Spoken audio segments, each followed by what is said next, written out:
good morning. We're here from the suburbs of Washington, D.C. and Centerville, Virginia, where, as usual, I am with the personality, brains, and looks of this show, Beef Stew. How are you?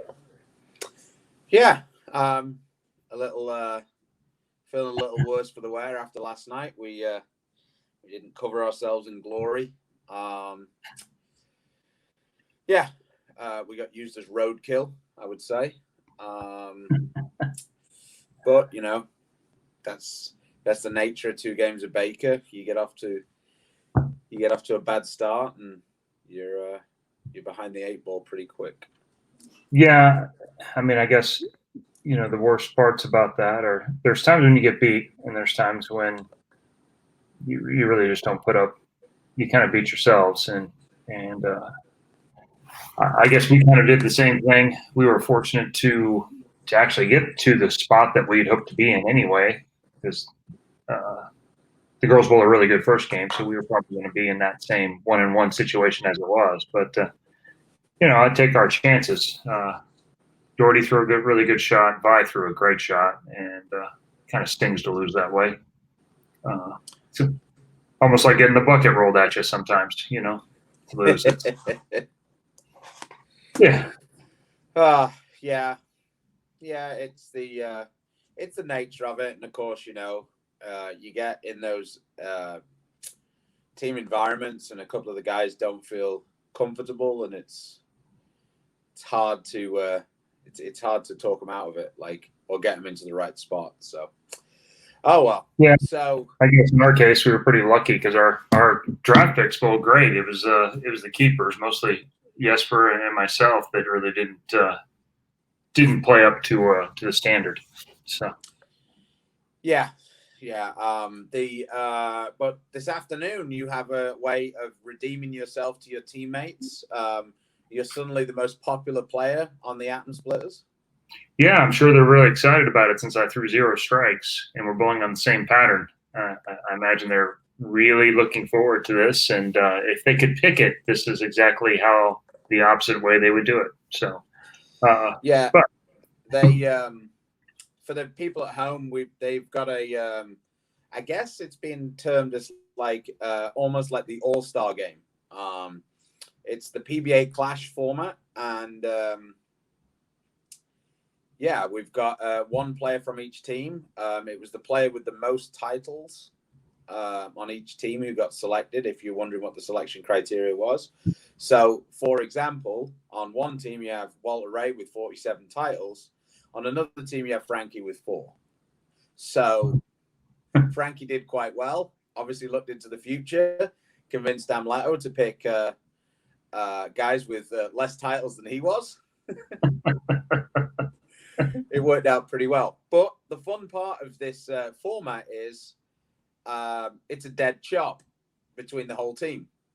So everybody's on team Belmo for us, and everybody on Chris's team is rooting for Chris. So should be a bit of fun. Hopefully we can get some trash talking going on between the players as we're on the I guess we're going to be down the lane, because I don't really know where else we're going to be. I guess it's about the only place we can be with that set. There's enough room for about 12 guys back there, and that's certainly not distancing, but we'll be we'll be there. So I'm kind of hoping I can be like, "Hey, Barnes, you're gonna choke this one off," from the 5th row or whatever.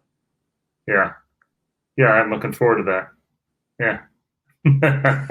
So what are friends for? I'll let you know. Women participate. Yes. Liz Johnson and Danielle.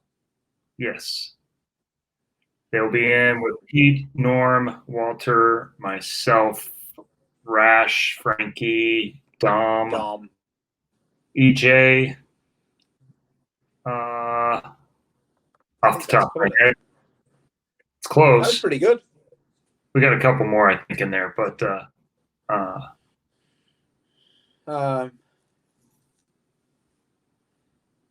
it's not too far off. Yes, his team did get beat by the ladies' team. Yep. Been there, done that. So So, like, quickly going through. So last night's matches, Portland got the advantage of playing my team, who shot 360. So they took care of business pretty good. But I think outside of Packy, I'm not sure they covered themselves in massive glory.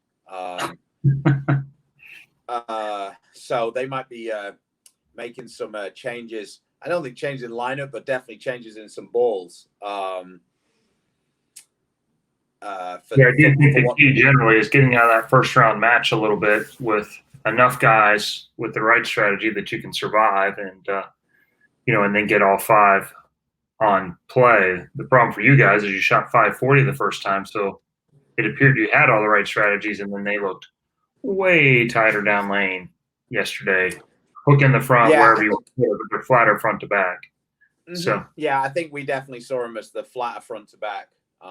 We had a little bit too much, like our first balls, like outside of my reaction, and I'd already kind of moved down one ball anyway from yesterday. I think the balls that people used were just a little too strong or a little too smooth, whichever way you want to put it. So that was a little unfortunate. For us, it was almost a negative playing the previous day. And of course, we played the very first match. Right. So that was going to always be the biggest difference to when it comes later on. Because the lanes that we're using for the TV show, we didn't use at all. The set was built all week. So we were playing at the opposite end of the bowling center and all the warm-ups at the opposite end. And yeah.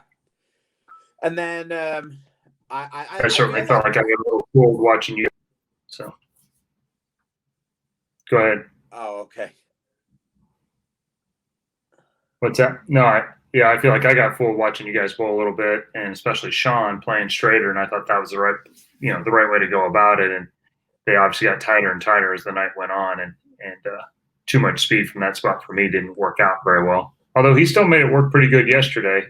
I would say he has to be probably the favorite for the best ball clash competition. He seems sure.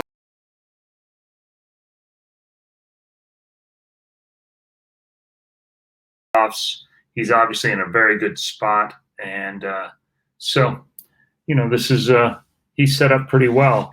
Kind of recapping some of the other matches, Brew City. Let's see if I can remember right. They took on the Waves, and that was one where the Waves struggled a lot the first game. Bowled a really good second game, came back and won that.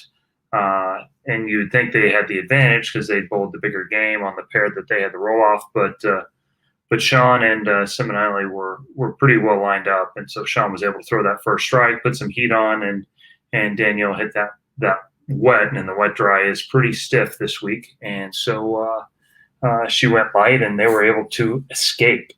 So this is the clash that was earlier in the year, the one they taped way back. I guess when was it last? August, July, June, somewhere in there when they brought the guys together. So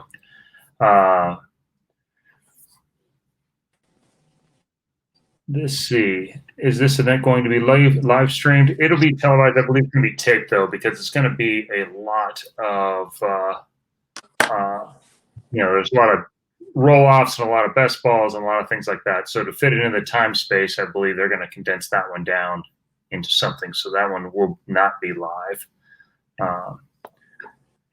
As far as a pick to win it all right now, we have 4 teams left. We have the Strikers and Lumberjacks, who would have been early, preseason picks to be heavy contenders. And then you have the 2 underdogs coming in as the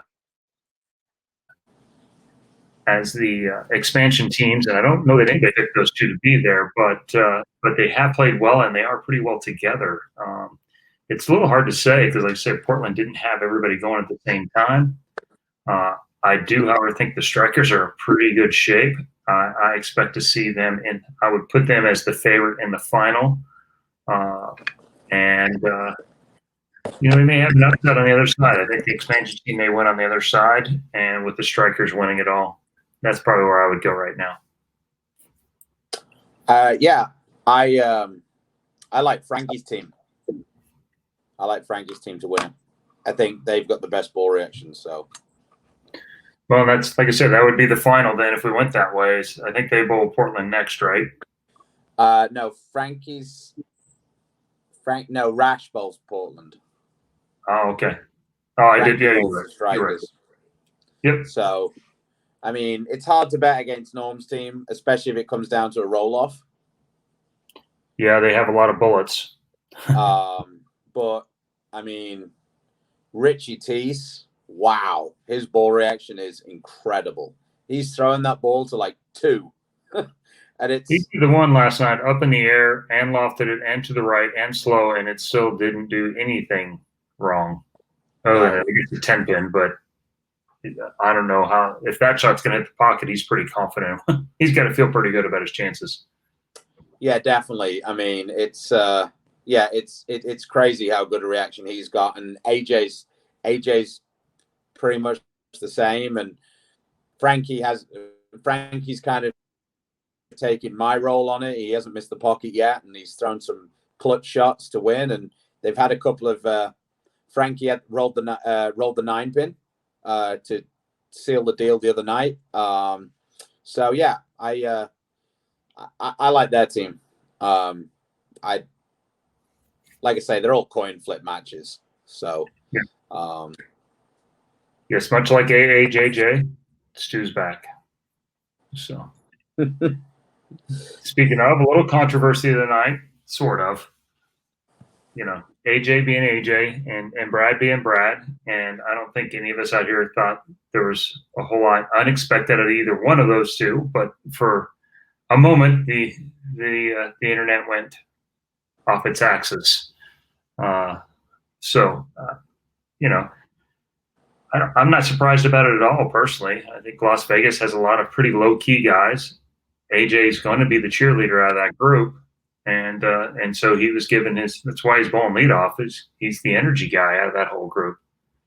So, yeah, I think people are kind of lucky to Christ. If people are going to get excited about that, they don't want to watch me and Chris practice together. I was somewhat disappointed. They actually made the mics a little bit more live for the next couple of matches, but our first match, me and Balmer were chatting it up the whole time, like and we were saying some things that maybe we didn't necessarily want broadcast, but they weren't the mics weren't hot, so they heard a little bit more last night. Hopefully I didn't get fined because I might have said fucking pathetic about 12 times to describe our 176 192 effort. I didn't really think anything else summed it up except that. it was a little tough, and Brad on the other side has other guys who are not particularly outspoken, and so I felt like he needed to be the tough guy for his team, and so AAJJ, obviously his thing is hype and lots of energy, and Brad did his best to basically neutralize that and make him feel like he couldn't do it. It's a basic psychology, and it didn't work out that way, but he was trying to basically belittle AJ, and it backfired a little bit. And his mic certainly was hot. I actually thought that was AJ saying the F-bomb when he was responding to him. I didn't realize, because I couldn't believe anybody would do it while walking back from a shot. Yeah, it's the only time your mic's hot.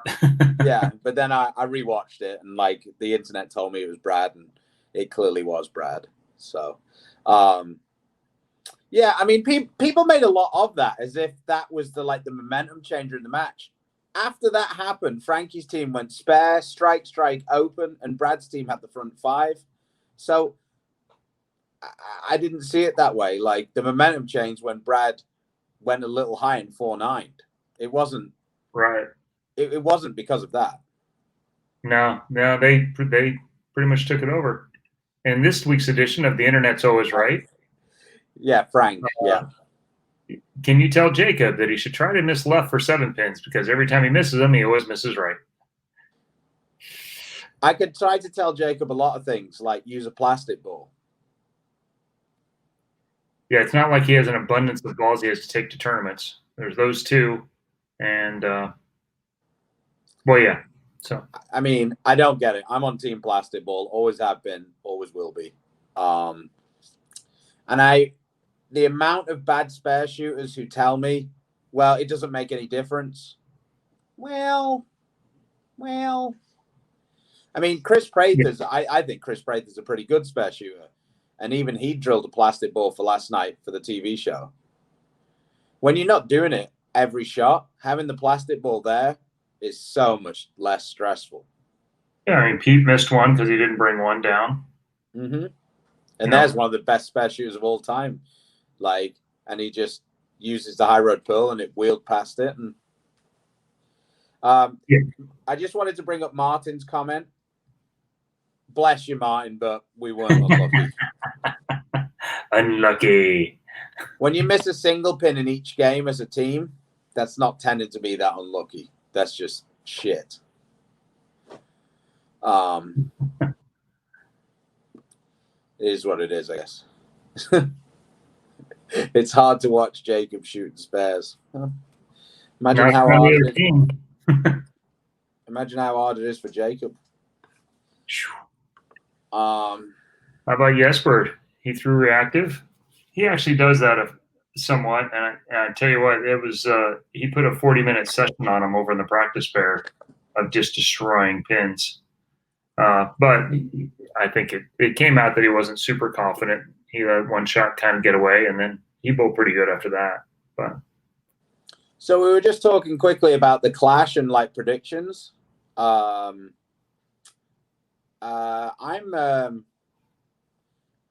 don't know. I'm feeling some Francois Lavoie for that. Yeah. Yeah. I mean, he's the one who comes in with nothing to lose. I mean, there are 10 or more guys on the sidelines who have more titles than he has. So he's definitely the guy who's, happy to be there, so to speak. And his ball's been doing the right thing quite a lot of the time. I mean, he might struggle if he gets into the later rounds and he's going to have to make a good guess as to which ball he should change to. But yeah, you don't win 2 US Opens without being able to make a shot here or there. Yeah. We were talking about that last night. We were a little surprised that he wasn't the first out for, was it the roll-off? No, he... oh, he wasn't bowling 10th frame. They flipped him out of the 10th frame. Yeah, I guess they said on the interviews, Andrew said that him and Frankie were kind of like, they were more than happy to be like interchangeable. And he played anchor for the first 3 games of their thing. Mm-hmm. And he just didn't really like his look as much on the right lane. Well, there you go. That's all part of it. You got to go with your guts there. So, small breaking news. Looks like the NFL's in trouble. Titans and Vikings shut facilities. Titans had 8 players come down with COVID. Well, so I guess somebody was naughty and didn't do what they were told. Love Jones. You tapped on the same thing. Yeah. Terrible deal. Yeah. All our feelings are with Marshall at the minute. Yeah. Yeah, I knew he was on a short time frame. Marshall had mentioned to not very many people at all, but yeah, it was a good man, and glad he's not suffering anymore. But I think across the board, there's a lot of people that liked his dad that had spent any time with him. So yeah, he was always a guy who always was positive. Like when you'd see him, he was always, it always felt like he was super happy to see everybody. He had that aura and that ability. There definitely an ability that me and you don't possess, Chris. I don't know what you mean. But yeah, he was. Jim was an awesome guy. Yeah.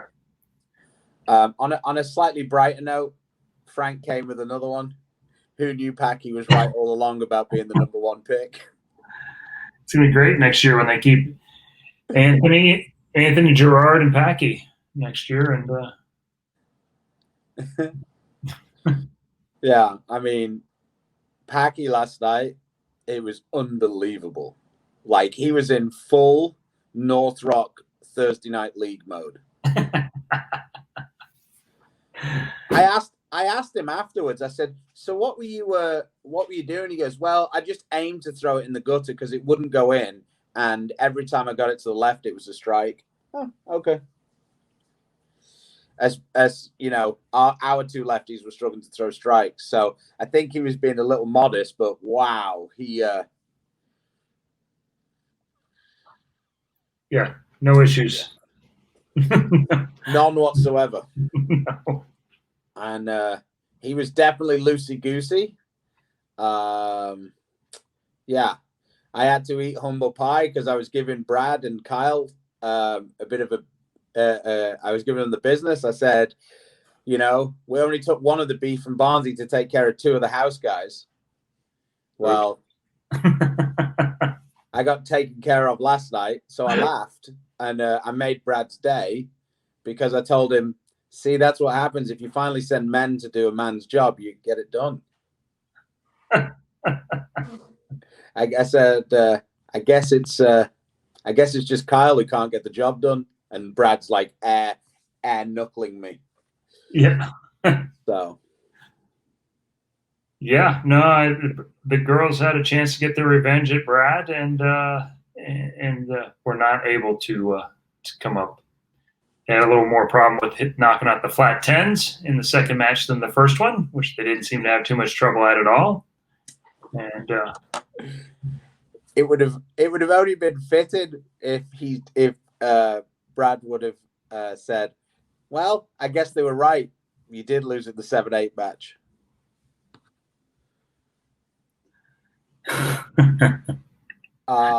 This is quite a good question.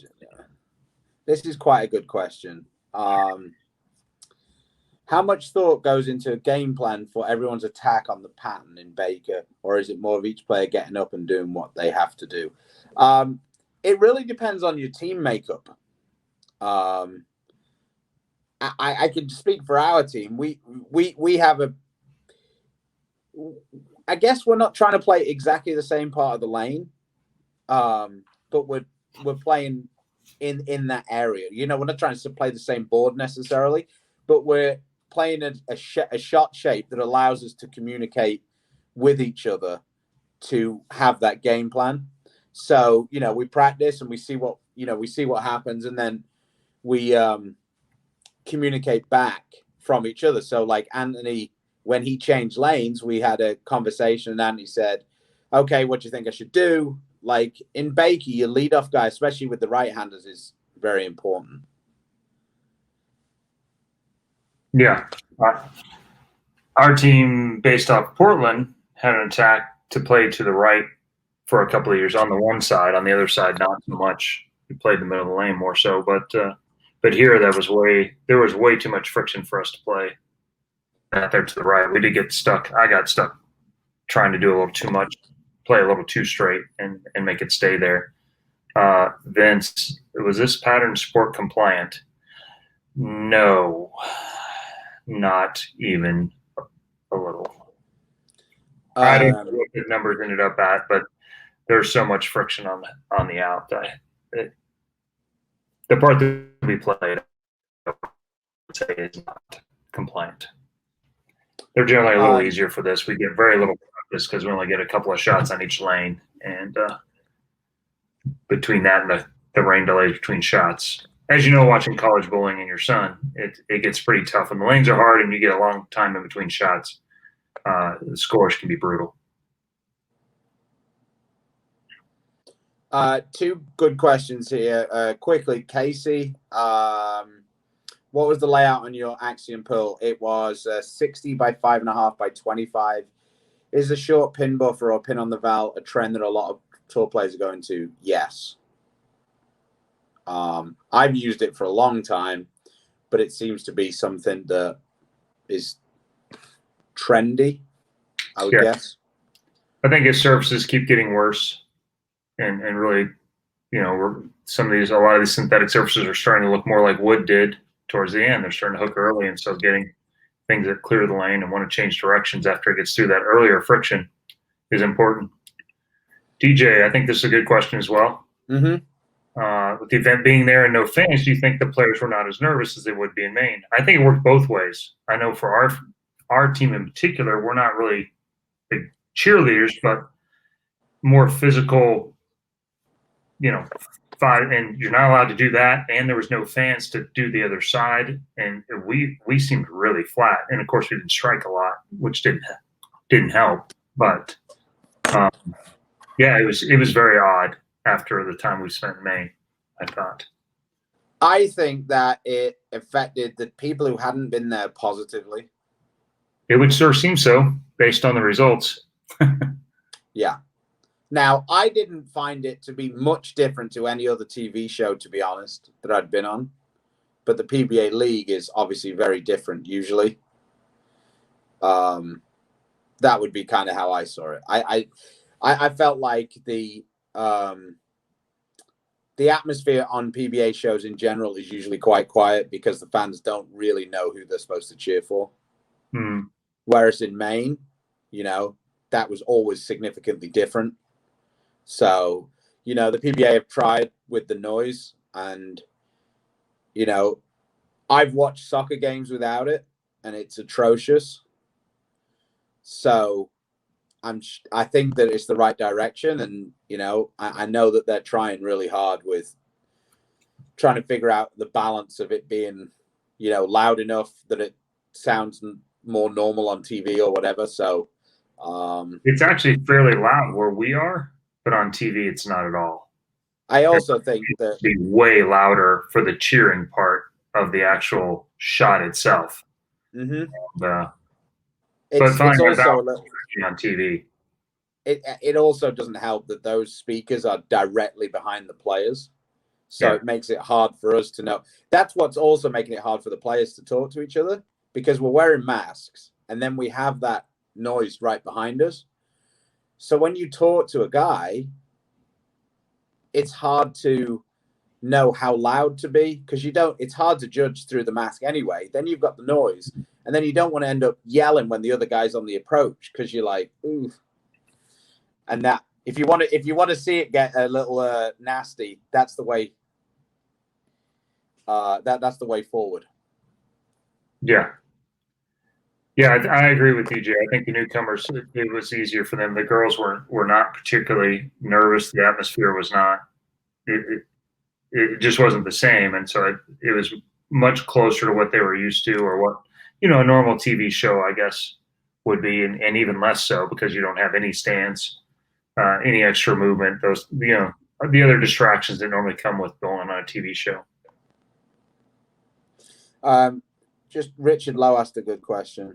How did Ryan do in Wichita State yesterday? He was on the struggle bus yesterday. It was not a great day.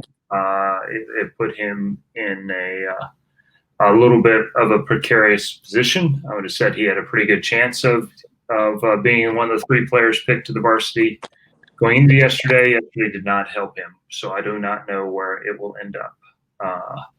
But yeah, it was.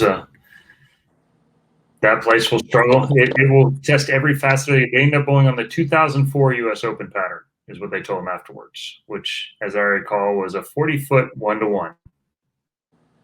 Yeah, I mean, I always find those things to be very strange. Like when they use patterns that are like 15 years old, because it's like there's so many things that are different that it's just dumb. Oh, we're using the 2004 U.S. Open pattern. Oh, right. So you went back to 2004 and got the oil they used. Well, yeah. I mean, those aren't patterns though. Anyway, they're just flat. Yeah, I mean, it could have been anywhere from 2003 to about 2010. It all would have been the same pattern. So yeah, but, back in the good old days when men were men. And the sheep were nervous. There we go. Craig says, from a TV point of view, hearing the players talk made it a much better experience for him. You can't hear the players talking in Maine. Like I say, there's pros and cons to all of it. For you as a big bowling fan, you're going to like it. For the casual fan, they're probably not going to like it because they don't really care that I'm telling Belmo that I made it 2-1. So, yeah. Yeah, as far as the women moving forward, I have no idea. Once they have their own tour, I don't know if they'll be part of it, not part of it. I couldn't pretend to know. So, appreciate it. Frank, I think, yeah, I was the last person to make the C team my freshman year. So now they do things a lot differently. There's like a 12-man varsity, and I think he has a chance to be a part of that. If I was picking, that's probably how it would go. But I'm also his dad, so I'm not. I'm probably not completely objective about this one. So, Lonnie Pemberton says, "Do you think the teams will mix in the women's of all teams?" No, I don't. No, I think that the two women's teams are here to stay. I think this is the format that we're gonna go with, if I'm honest. But we'll see. That's my opinion. That's not me having any Sean Rash style deep state knowledge. I don't know anything. I don't have anybody's phone number. I don't chat to anybody. I just turn up, do my job, and leave.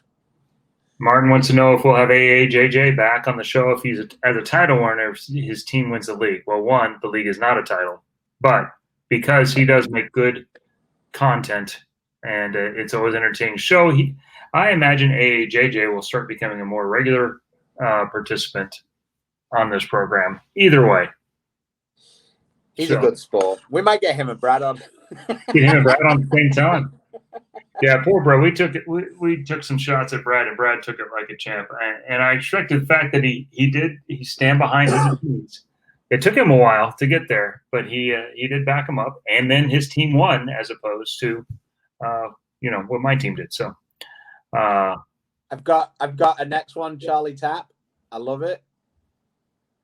How much have you seen Ildemaro bowl prior to this? He's pretty damn impressive. Yeah, I am 100% the biggest Ildemaro Ruiz fan ever. I think he's the best bowler to ever come out of Venezuela. Sorry, I'm Leto. Because I beat him for my first title. Woo! Go Ildemaro fans.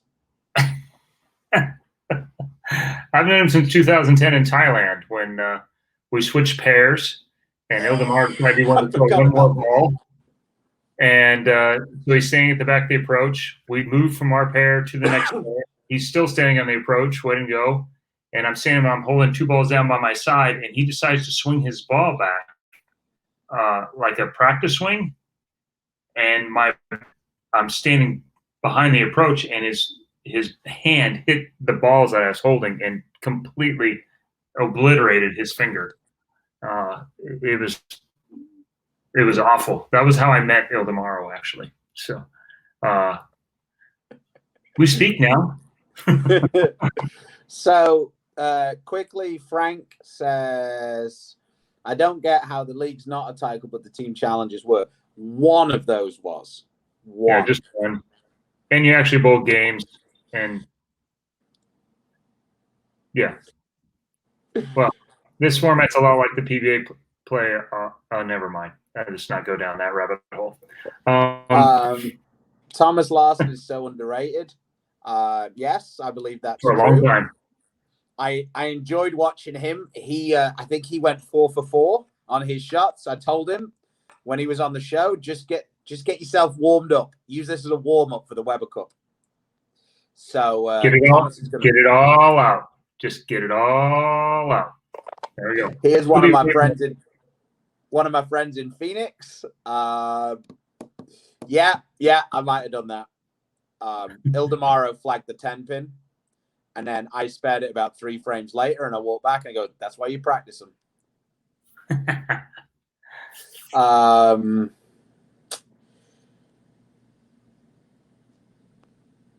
There you go, Martin Olsen. He should be a regular in the PBA league. I think the Styles will retain him for next year. He's the only fully active member on the team, so I think he has a very good chance of staying there. The other 4 guys are all either part-time or retired, or so. Yeah, he's very much so. Real quick, Ryan will find out today, actually, sometime, what those selections are. So,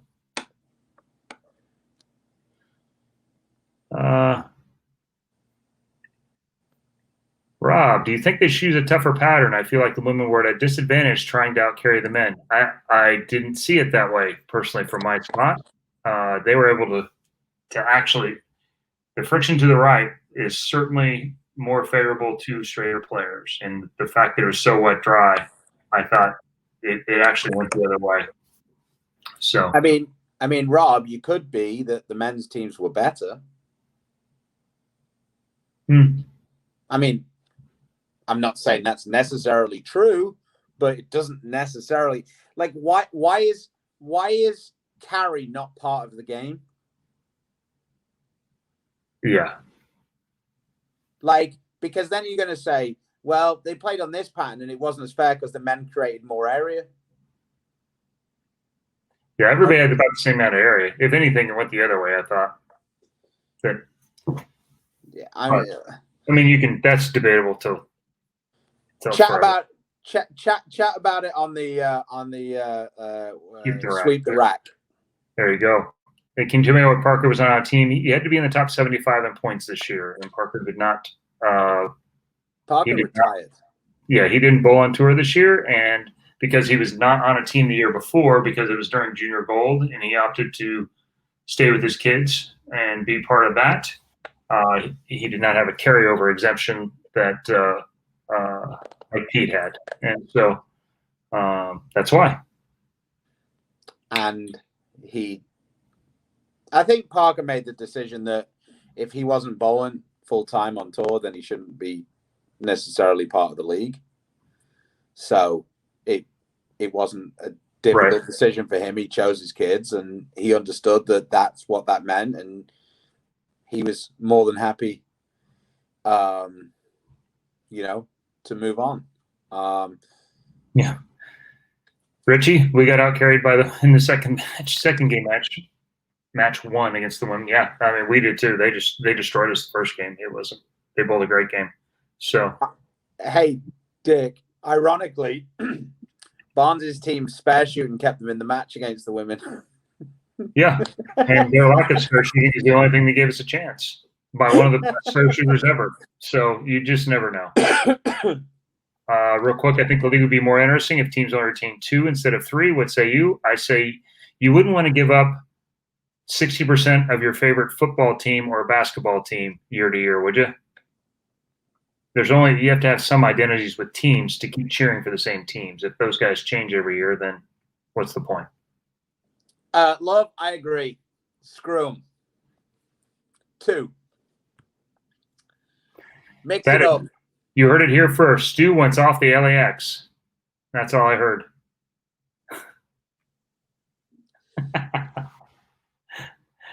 I'd be switching teams too, I'm afraid. I might be anyway. I don't know. So I'd be more interested if Duke would put himself back into the pool. I'm the manager and I'm in the pool. Yeah. Hey, just sorry guys. I'm just gonna go over and manage my team. We're bowling them, Norm. That would be great. So you should ask Norm today. Be like, so Norm, are you down here in the seating area as the manager or the player? I'm confused. And do you have to go and stand in the crowd to be the manager now? It's not your turn. All right, we need to wrap this up. I need to go over the bowl. I believe Dom is with Stu there, and they need to go too. So, Yep.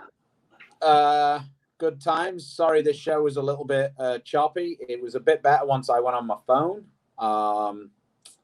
So yeah, this might not be some of our YouTube content, I don't think. But look out for some stuff coming in the next couple of days. We're going to try and put together some like fun Weber Cup intros for the players. So yeah, something a little different. And then I believe Chris is traveling, so I don't know that we're going to get any more shows done. We might, depend on when Chris gets back, because I'm here till, I don't know, the 2nd, I think. So we will try and get back on schedule. Yep. Yeah, we did a pretty shitty job of trying to get content out here. There you go. Hey, Jim? No. I'm just going to cover that right now. Why? It could be a team of PBA 50 players or a team of top regional players. I don't know what the point would be. The point is to promote the top players in the game. That's really what it is, and it's to promote the next players, which is so you have franchise players, and you have the next guys that are up and coming, and you're putting them in with them. I think that goes against what the general philosophy of this was from the beginning, and that's a different type of event. So, all right. Well, All right. With that, thanks guys for showing up. But we were a little off schedule. We have to move around how we can. I am traveling Thursday. We'll try and get some content up, if nothing else, Tuesday, I believe, depending on Stu's schedule. Yeah, maybe we'll figure it out. We can figure that out. But we'll get another show up and try and get the word out as best we can. As we get back to competition, we'll adjust best we can. So I appreciate you showing up. Support small businesses. Opening up some centers out in California finally. Just get more people and bigger allowances in there so these places can survive. Till next time, good luck to Stu and the animal patterns, and stay safe. God bless. Take it easy.